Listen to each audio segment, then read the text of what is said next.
Sales versus Service, Managing the Interoffice Dynamics. My name is Tanya Devane, and I'm a client advisor here with the Omnia Group.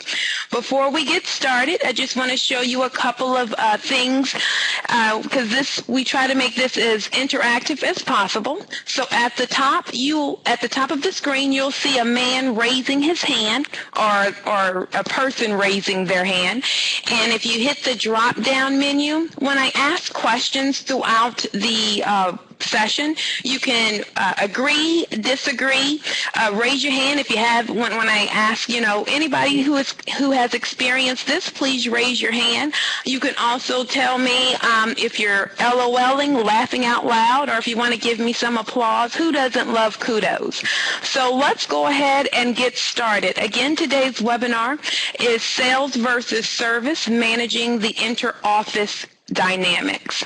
So as savvy people, we understand that if we increase the sales by 10% on the sales side, but simultaneously we're losing 10% of clients due to hiccups between the sales and service team, all of our marketing and selling efforts are for naught, because we're losing the same as we're gaining. So when we have our teams working together, then they're gaining on the sales side, and you're also retaining and gaining on the service side as well.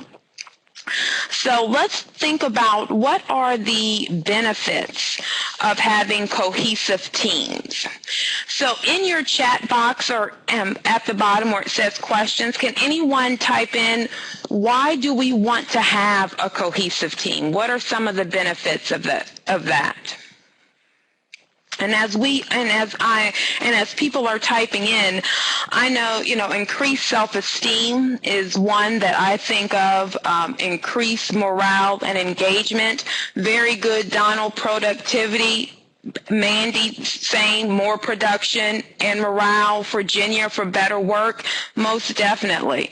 I have some others here. Foster problem solving, customer retention. That's great, Jack. I mean, we definitely want to keep all the customers that our salespeople are working so hard to get us. We want to retain them and keep them.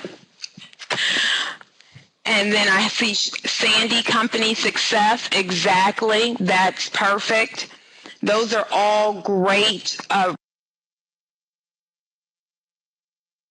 I'm just going to turn myself up a little bit on the mic. Can everyone hear me? Smooth logistics. That's great, Tammy. That's a good one. And then we also think about retention and shrink and turnover in regards to employee engagement. If we have departments competing, or turf wars and fighting with each other, the people in those departments are not engaged, because they're like, oh, I have to deal with the salespeople again, or oh, I have to deal with the service people again. So by getting the teams to work together, you can definitely cut down on your shrink and help in your retention scores. So now, when you see this picture, do some of you all think, yep, that is what I feel like I'm going to every morning when I go into the office, that I know that my service team and my sales team, they're getting ready to duke it out, and every morning, that's affecting your morale, that's affecting your engagement as the person that has to manage these two departments, or manage the conflicts that may come up between these two departments. When this happens, when you have that conflict, the engagement scores definitely go down. Trust is at an all-time low, and if your teams don't trust each other, then that can definitely affect on the back end in regards to your customer service, because if your sales team does not trust your service department to deliver what they're selling, then they are going to not be as boastful when they are talking about how great the service side of the house is. So how can we eliminate this? How can we improve the workings between sales and service? The first thing Before we move on to that, I want to do a quick little poll just to see how everyone's feeling out there in regards to, and here's a couple of poll questions. So the first one, where do you see the most conflict among your team? I have some, okay, it looks like between the sales and service is really where we see most of the conflict. And then the second one, why do you think there is conflict? I see a couple people typing in there, and it still seems like sales and service is where the offices see most of the conflict. So I can definitely understand that. Sometimes people think that they are truly at polar opposites of the spectrum. You know, you have sales over here and you have service over here, and that's why I use that picture of the boxing ring, and people feel like that sometimes. I see Cindy, different mindsets. That is why they have some of that conflict. Tom, no respect for service, and he put that in all caps, definitely, and we're going to touch on that in this session. Sarah, talking about the different priorities and goals, we're going to touch on that as well. And Kelly, lack of understanding of what each sales and service does. Exactly. You all are having some great suggestions of why there's conflict. So you're definitely giving us a lot of information in regards to why is there conflict. So now let's talk about how we can kind of diffuse some of that conflict. And when we think about diffusing the conflict, next piece I'd like to talk about is the perspective. That is kind of the beginning of everything. So what is the first thing you see when you see this picture? And you all can go ahead and type in at the bottom. What do you see first? I see some people typing in. Mandy saw liar. Some people saw the person's face. Some people saw liar than the face. I use this picture to talk about perspective because this is really the beginning of everything when we're talking about our sales team and our service team, or people in general. We all come from our own perspective. And so when you're looking at this picture, I could, tell you that it says liar. That is what I see, so that is how I'm going to sell it. But also someone else could look at this picture and see the face, and they can sell it. So we are not wrong. We are both right. We're just coming at it from different perspectives, and that's the exact same thing that's going on with your sales and service team. They aren't wrong. They're just coming at it from a different standpoint. So when we're thinking about the perspective of our salespeople or our producers in the office, what do you all think that what standpoint do you think they're coming from?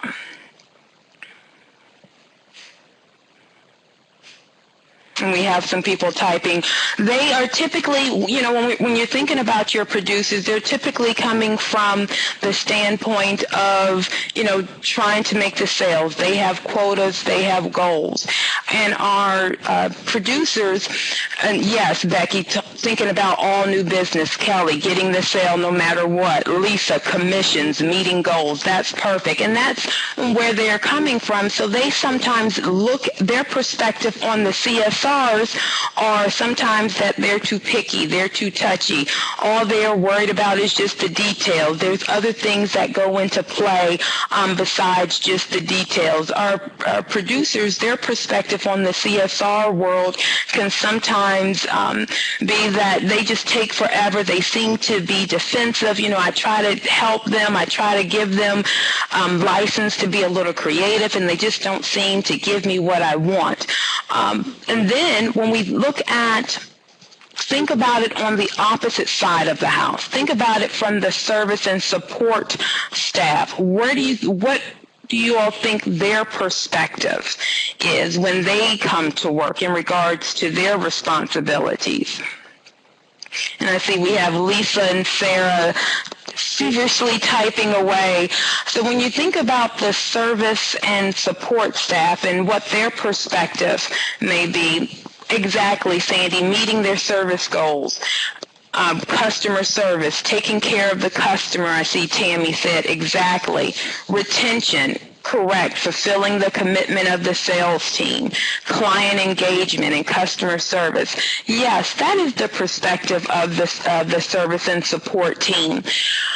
But their perspective on the producers or the salespeople of the office is that sometimes they can be too demanding, unorganized. We've probably all had that experience where the service team's talking about, well, they just handed me this piece of paper and they didn't tell me exactly the way they want it or how they want me to do it. I don't know why Jim is just throwing this on my desk. I don't know where he wants me to do with that.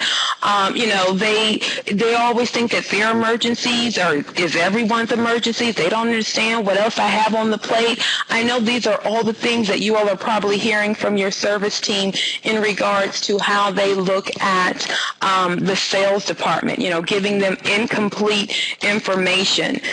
And, are they getting things right? That's exactly right, Terry. Are they giving us the correct information? Are they giving the clients the correct information in regards to turnaround times and things like that?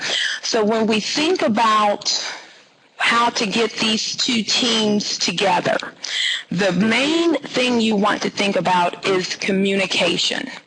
Communication between the departments is essential.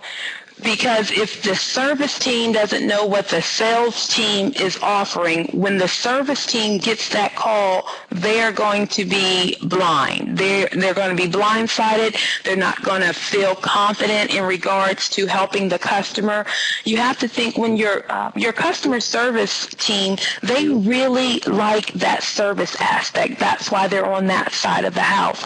And what builds their confidence is when they have knowledge and understand the workings of what's happening and what's coming up next and how to best assist the clients. And sometimes they feel like they may have been put at a disadvantage if the sales team did not communicate to them the special offer or the special pricing or the special service or turnaround time that they offered this particular customer.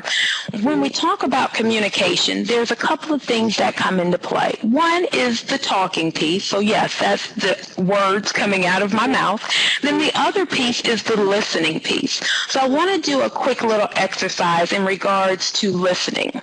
And so you just need a piece of paper. It doesn't have to be that big. It could be, it could be the size of a Post-it. That's all you really need. So what I'm going to do is I'm going to read some statements, and you just write down the answer. Okay, let's begin. In this list of names, George, John, David, Adam, James, Grace, which names begin with a J?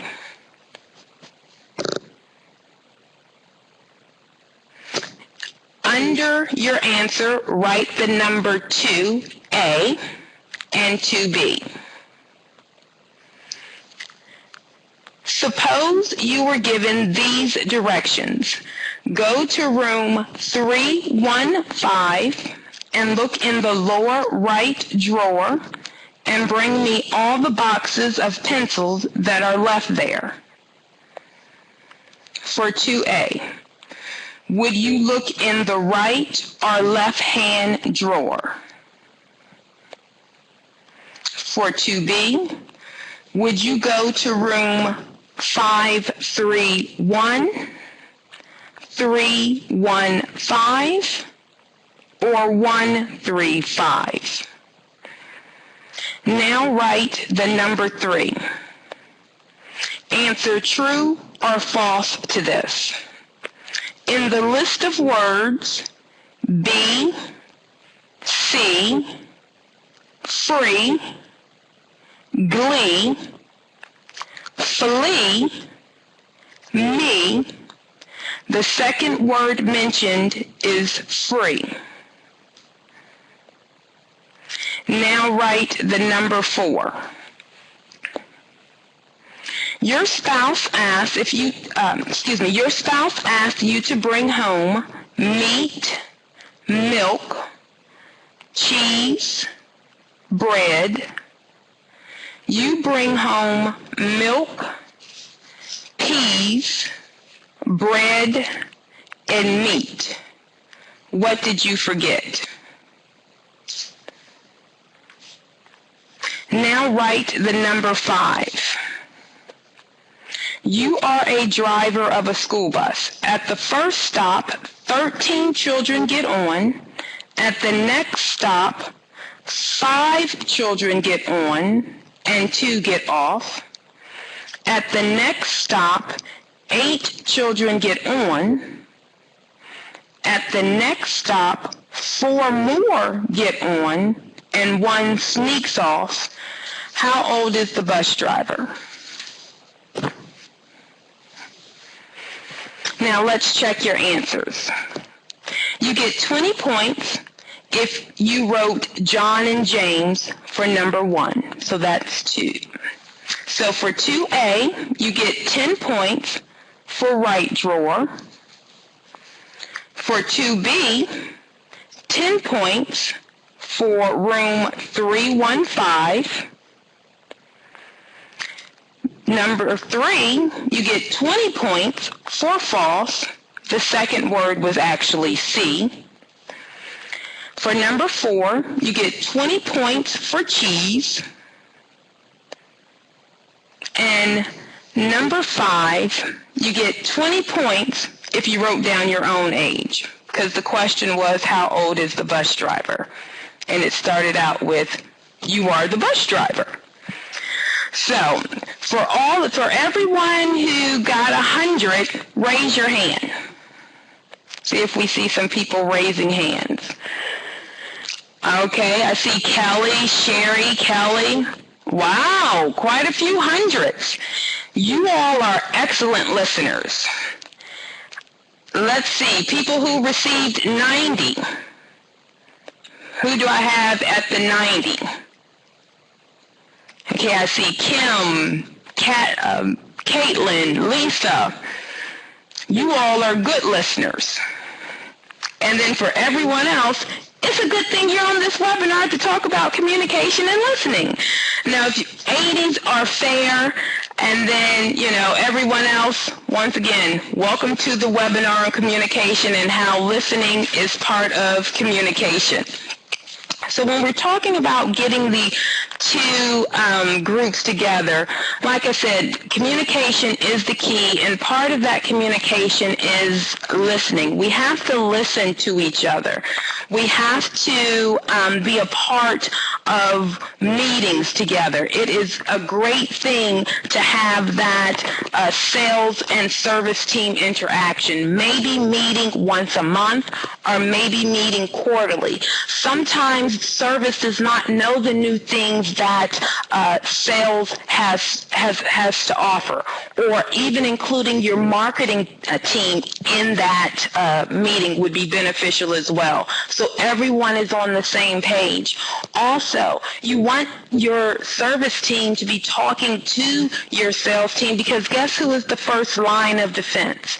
It's your service team. Guess who finds out first that someone else is trying to woo one of your big clients? It's going to be your service team, because they're talking to them every day, or they have more interaction with them once they become a client, and it's all about keeping those retention rates high. Your service team is the team that's going to know when someone is thinking about leaving, because they will talk about that on the service call. And so by having your service team, your sales team, and your marketing team all in a meeting together, interacting with each other, now everyone is going to be on the same page. Now let's talk about other ways of communication, body language. We all know that sometimes it's not how you say it, it's not what you say, it's how you say it, and your body language plays a part in that. I can say, John, you did a great job, but if I'm rolling my eyes and have my hands on my hips, John's probably not going to feel like he did a great job. So we want to make sure that, when we are communicating with each other, that we have our body language in check, that we understand that people can read into that. And now, speaking of that, this day and age of text messages and emailing each other, that we all can raise our hand of that we have read attitude in an email or attitude in a text, and the person did not mean it that way at all. I mean, I know I had a conversation with a coworker, and we were going to an on-site workshop, and we were facilitating that. And she inquired. She was like, "Tanya, what are you going to wear?" And so at first it took me back. I'm thinking, why is she asking me what am I going to put on? Like I was confused and had a little bit of an attitude, thinking, and then 2 seconds, it dawned on me. It's because her and I have the same color suit jacket, and she didn't want us standing up there looking like the Boxy twins because we didn't coordinate. Okay, no, today I'm going to wear that jacket, not you. And so sometimes we, when we are reading emails, when we are reading text messages, we sometimes infer our own temperament to that message. So when we have interactions with each other, and the more we have interactions with each other, we will better understand each other. And because I've had interactions with that coworker, it took me 2 seconds. I was like, no, she didn't mean it that way. I know why she asked the question. It wasn't coming from a point of malice or being mean at all. And that's because we've had so much interaction with each other. We kind of know how each other thinks. So increasing that interaction will eliminate some of those attitude text messages and attitude emails. Also, having your producers or your sales team understand how your customer service team works and how they think in regards to how they communicate. Sometimes our service team will send out an email saying, yes, I put that in an email to you, 2 weeks ago. They're not trying to say, didn't you get it? I put that in the email 2 weeks ago. They're just trying to really say, I didn't fall down on my job, because your service team comes from a standpoint of, I don't want to get critiqued. I don't want to get negative feedback. So I'm just letting you know in the kindest way that I can that, hey, yeah, I sent that to you last week. It was in the email that I sent a couple of weeks ago. So sometimes when we get those emails saying, I sent it to you last week, we read it with an attitude, and it's really not the way the person intended. Also, ask questions. That is very important when we're talking about communication and interaction, just to make sure that we're all on the same page. And what will happen is our customer service team, they will ask questions. And on the sales side of the house, this will sometimes cause a little frustration because the sales team is like, just do it. Why are they asking me so many questions? It's about them. It's about the service team understanding exactly what the expectation is. We sometimes, the buzzword is empower your employees, let them do their job and empower them. Everyone does want to feel empowered, but it's how we do that. And sometimes giving our service team too much creativity can be problematic for them, and that's why they ask questions. So, for example, if you have a salesperson that's delegating some tasks to the service team, and the service person may ask questions, and the salesperson will just say, I don't care what color you code, columns A and B, choose a color, it's whatever you want to do. That can sometimes add stress to the service person because they want to make sure that they're giving you exactly what you want. So the way that they can ensure that they give you exactly what you want is by asking questions. So don't look at the sales team should not look at those questions as them being bothersome or as them just, trying to find out every little detail. Why are they questioning my skills, my ability? The service team is not questioning your sales ability or your skill set, your knowledge. They're not coming from that standpoint. They're coming from the standpoint of, I just want to give you exactly what you asked for. And the way that I can best assist my clients is if I know the why behind the what. And so that's why they will ask questions. And when they're asking questions, don't evade. If you don't know the answer, tell them you don't know the answer. Be upfront and be honest. And then also the last piece of when we're talking about interaction and communication. Don't monopolize the conversation. Salespeople tend to sometimes talk. They talk a lot, that they have the gift of gab, and that's typically what makes them very successful salespeople. So you don't want to monopolize the conversation. But on the other side of the house for the service team, sometimes our service team, they monopolize the conversation by giving us a lot of information, because your service team, they want to make sure that you know every single minute detail, and our salespeople are typically like, just give me the high level, bullet pointed, cliff noted for me. I don't need the dissertation.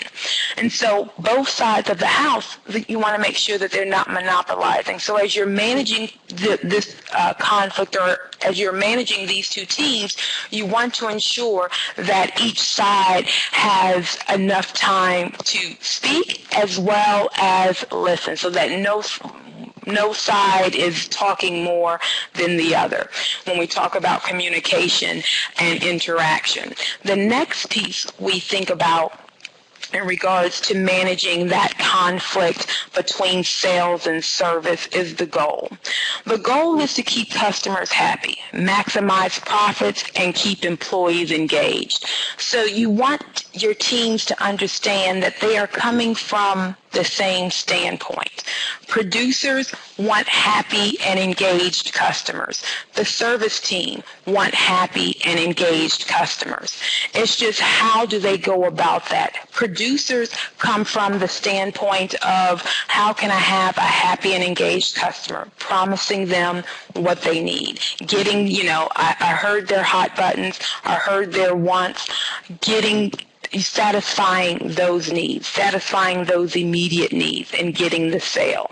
And the way that I can have a happy and engaged customer is by promising them what they need. Now, from the service side of the house, the service team, guess what? They want happy and engaged customers too. How do they do it? They do it by being helpful, supportive, collaborating, being a consultant to the customer, getting their needs and wants met. So the producer gets the needs, the service team satisfies the needs and wants of the customer. So they both have the same objective. They have the same goal. We want happy and engaged customers. They just come from it from two different standpoints. So getting both sides to understand, hey, even though we're in different departments, guess what? We all have the same goal. We all are on the same side, essentially. So now let's talk about our producers and what they're thinking about. The producers are thinking about closing and pitching and sales and delivery and quotas, the things that we went through earlier. So the strengths of the producer is that they're assertive, they're persuasive, autonomous. And then the challenges of our producers is they are sometimes impatient. The details, the team orientation.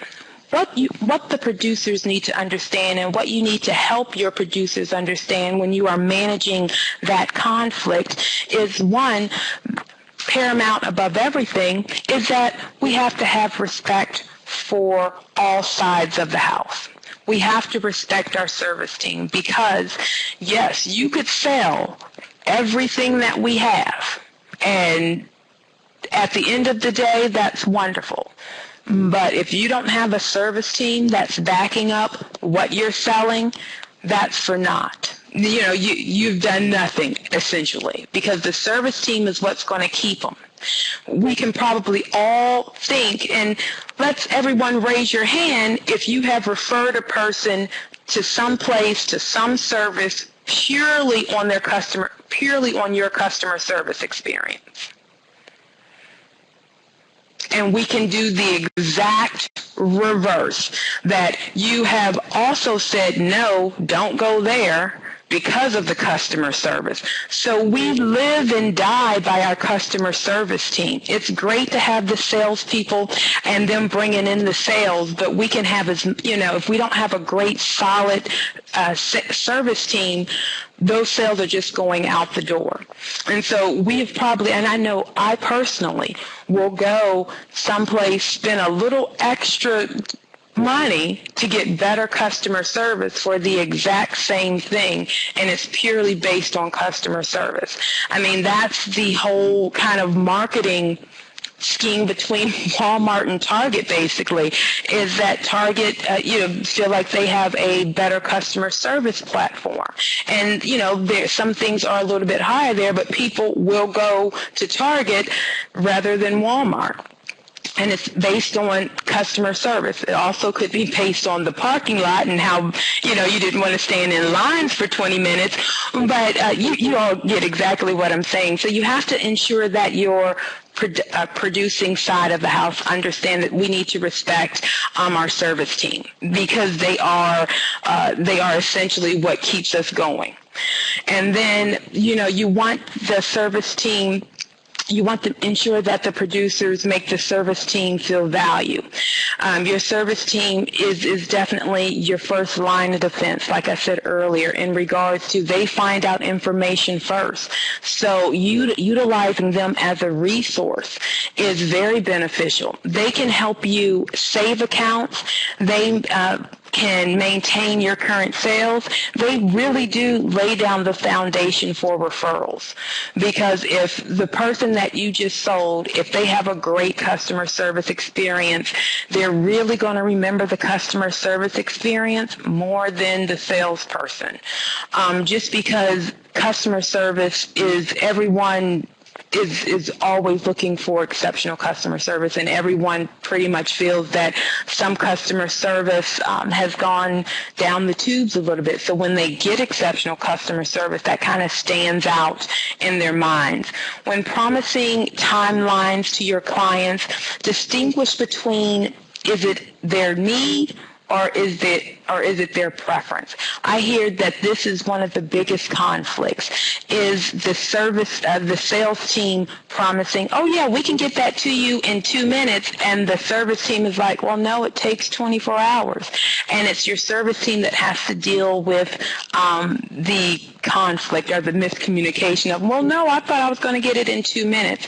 So that goes back to having those monthly or quarterly meetings with everyone involved, so we can all get on the same page in regards to timetables and timelines.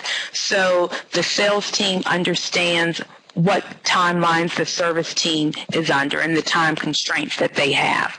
Now, when we think about our service team, let's talk about their strengths. They are resourceful. They are production oriented. They are analytical. Their challenges is creativity, exerting authority, and confrontation. So our service team needs to understand, and as you're managing that conflict, you want to help them understand the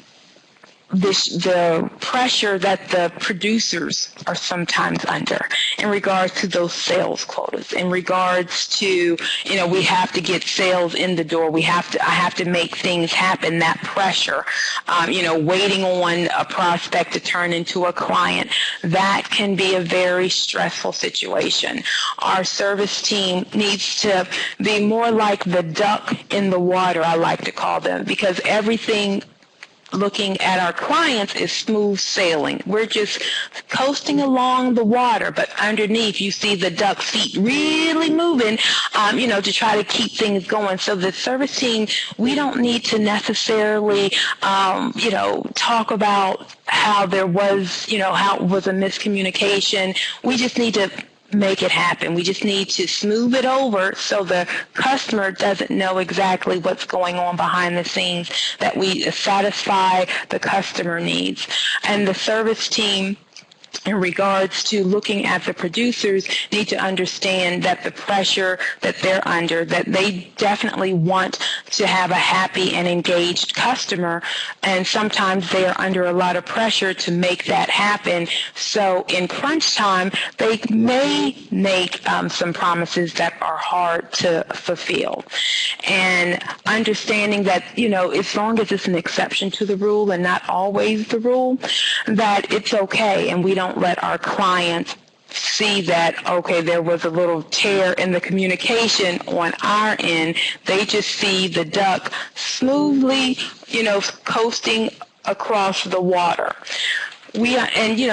The service team also needs to give praise and kudos to the sales team and understand that, yes, while the service team is the foundation, the backbone, the sales team is the bread and butter. I mean, without them, your service team would have no one to make happy and engaged because no one's coming in the front door. So the service team needs to understand that, yes, we need the sales team as well. Even though that the service team is the foundation, the sales team is the house that people like to come and visit and sit down for a while. The other piece that we think about when managing that conflict between sales and service is accountability. So as you are managing sales and service people, you want to hold each team accountable. You want to make sure that they understand the responsibility of their roles, and they're taking individual ownership of that. You want to ensure that when the service team comes to you about an issue that they had with a salesperson, that it is addressed, because what is the work, what can hurt a team the most is if I go talk to my coworker on the service side and now we have like a little powwow, just the four of us talking about the sales team. That's really not going to help anything. So you want to ensure that your people are coming to you saying, this is the issue or concern that I'm having with the sales team, because the worst thing is a problem that festers, that goes unaddressed. So you want to ensure that, one, that if they come to you, that they feel like it will be handled, that I'm just not speaking to the wall if I come to you and tell you about the issue that I had with the sales team. And then also make sure that they understand that they need to take personal responsibility for their piece of the situation as well. You want to give your teams a sense of ownership. You want to give your team that they play an important piece of that puzzle. You also want to give them the freedom and support and control to navigate through some competing priorities. So now, how do we give that freedom? One, your sales team, they are the ones that just love, just put the X on the map and let me get there the best way that I can. And that way they feel freedom. And they feel that they are in control to navigate through those waters. Now, on the service side of the house, how do you give them freedom? You give them freedom by clearly setting the parameters of what your expectation is, being there as a support system for them, making sure that they understand what the priorities are. And that's how you allow them to feel free, because no matter if you're on the sales side or the service side, no one wants to feel micromanaged. No one wants to feel like their manager is on their shoulder. But your service team, they do want to understand the expectation. So when you're talking about accountability and responsibility, you want to first let them know what they're accountable for. Let them know what their responsibilities are, what the priorities are, and let them know that everyone will be held accountable. Because if I don't know what I'm responsible for, then how can you hold me accountable? So if you lay it out that the salespeople, this is their responsibilities, these are the steps that they go through. So now I understand what they're accountable for. So now when I have an issue, I can speak directly to the issue. You said that the salespeople were accountable for setting the expectation of a 24-hour turnaround time. I spoke with a customer today, and she thought the turnaround time was 6 hours. So now you have something to go to the salesperson about because your service person came to you. They understand what everybody's responsibilities are. And then also when you think about accountability and responsibility, sometimes those can have negative connotations. That is not a bad word. Those aren't bad words, and it's beneficial if you communicate it that way, that when I say that you're responsible for this or you're held accountable for this, this is just so you understand how, what the expectation is. Everybody wants to know, whether you're on the sales side or the service side, they want to know what the expectation is. It's just the salespeople, they want to be able to chart their own way to get to the expectation, and your service team, they want to have a tour guide or maybe some landmarks to help them get to that X. So responsibility and accountability are not bad terms. They are just the framework to help everyone understand what everyone's job is. Because sometimes when we're in a department, I don't really know what all the salespeople do. I don't really know what all the marketing people do and what goes into their job. I just know what my responsibilities are. But when you're talking about inter-office dynamics and interdepartmental pieces in that office, we need to know what everybody's responsibilities are. So then I know where my piece of the puzzle and where my accountability falls into play. So now when we're talking about feedback, I like to call it a different term. Let's call it advice. So as managers, managing the sales and service team and that conflict that can sometimes arise, when we do have to address situations and give advice, or how some people might say feedback, you want to ensure that there is a purpose, that we are not just griping because it's the age, it's the age-old, sales and service teams are always in battle. We want to make sure that there is a clear purpose, that there was a clear breakdown in something, like for the example that I gave earlier, in regards to that timeline, to the time constraints. It was the turnaround time is 24 hours, but they said 2 hours. Okay, so that's the purpose. We need to discuss that and make sure that everybody's on the same page in regards to the timeline. When you're giving advice, whether it's to sales or whether it's to service, you want to describe exactly what the breakdown was, exactly what happened, so they understand. You want to describe, the outcome, how it was handled, so they have the whole scope of the issue, and then offer up suggestions.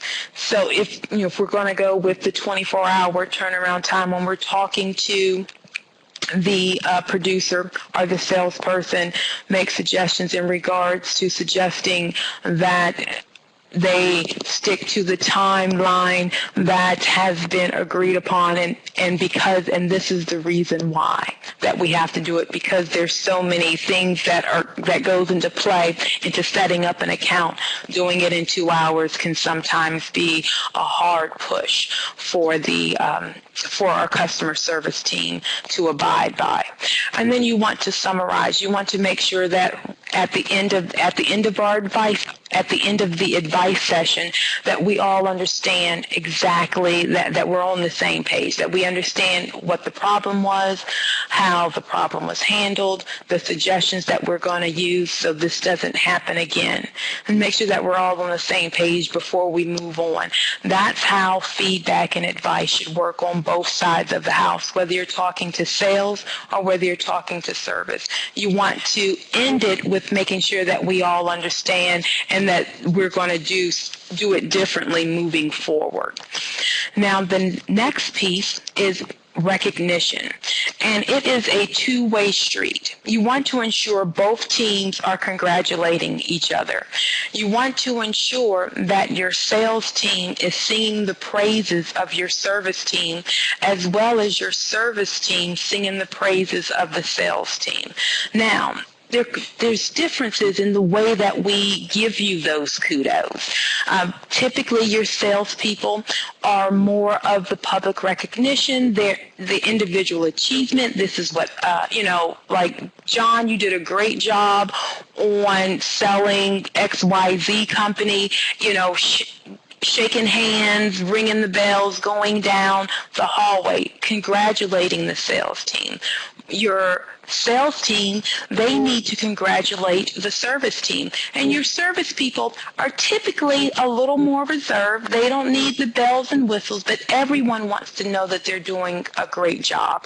So it could be a private email. It could be, Jane, you really did a great job in regards to handling the customer service concern that BYC company had. I appreciate the way you handle that and your knowledge of the situation and the efficiency in which their problem was resolved. You want to be specific when you're talking to your service team, because the service team, they want to know exactly what did they do right. Your salespeople are just like, oh, I did a great job, and they're happy with that. But your service team, you want to be a little more specific in regards to the communication.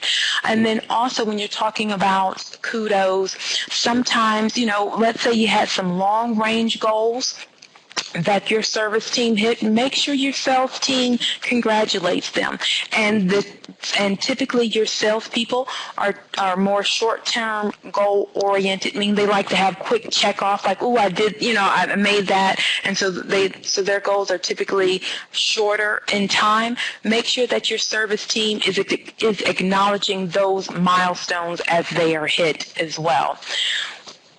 Essentially, when we're talking about kudos, everybody wants to know that they're doing a great job. The service team needs to congratulate the sales as well as the sales congratulating the service.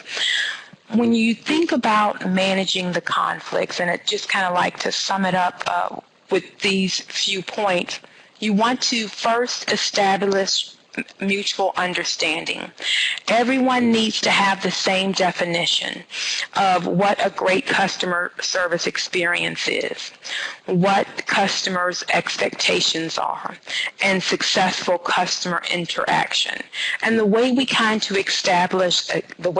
establish this mutual understanding is by scheduling those meetings together. Everyone should be in the meeting, marketing, sales, and customer service. If you can't do it once a month, I heavily suggest that you at least do it once a quarter, just so everyone's on the same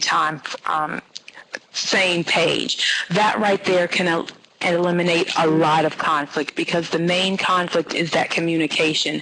One hand doesn't know what the other hand is doing. The next thing is you want to monitor the workload. While, it's probably not feasible for you to have one salesperson and one service person, so a 1-to-1 ratio. But you want to keep the service and sales in sync and it could possibly be maybe breaking up the service side of the house by alpha split, or by the dollar amount of that client, so the client feels consistency, so the service person feels consistency. You may break it up where, this group of service people works with this one producer.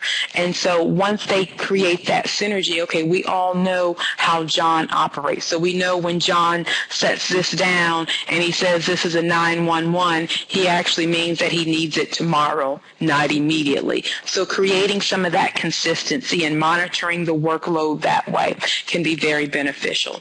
The third thing is encourage the relationship. You want to promote team togetherness. You want to let the service reps and salespeople know that they are both valued. You may have training sessions. You may do team building exercises for both departments, so that can create the office synergy between the departments. Also, think about having events outside of work, maybe a quarterly office event, going to a baseball game, going, bowling, or going to some type of sporting event, or have a picnic barbecue or outing or something like that. Getting them outside of the office can build relationships. And then once I build that relationship, then that trust, that communication, all of that comes together, which then creates a dynamic office because my sales team trusts that my service team is going to deliver, and my service team trusts that my salespeople aren't over-promising. And so together you make a more dynamic office environment, more team synergy, and creating that unstoppable pair that will add to the bottom line and revenue. Are there any questions? And as you are typing your questions, I will put up my contact information. Again, my name is Tanya Devane, and I am a client advisor here with the Omnia Group. If you have any questions, there's my phone number, there's my contact information, and I also want to show you some or give you some other useful tools.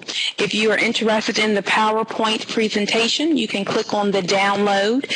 Also, we'd like for you to take a quick survey, and let us know what you think. We have just recently launched Excel IQ, so get tough with soft skills in regards to we have hundreds of different courses you can take: negotiating, communication, conflict resolution. There are a lot of different courses. You can definitely take a peek, and now you can actually, we have 2-minute little videos that or snippets that explains exactly what you will get with that course. As an Omnia client, you will get 5% off if you use the promo code. And if you're not an Omnia client, we're still going to give you something off. You get $5 off, but you want to make sure that you utilize the promo code Webinar 2014. I heavily suggest that everyone go click on there, take a look. There are a lot of helpful courses that you can complete. And I don't see any questions right now, but we have a few minutes. I will stay on the line in case anyone does have any questions, but this is the end of the webinar. I want to thank everyone for participating and raising your hands and joining us. Also, please click the link for the upcoming webinars. We have one in November and December, so definitely come back and view those as well. Once again, my name is Tanya Devane, and I'd like to thank you all for joining me today on this webinar.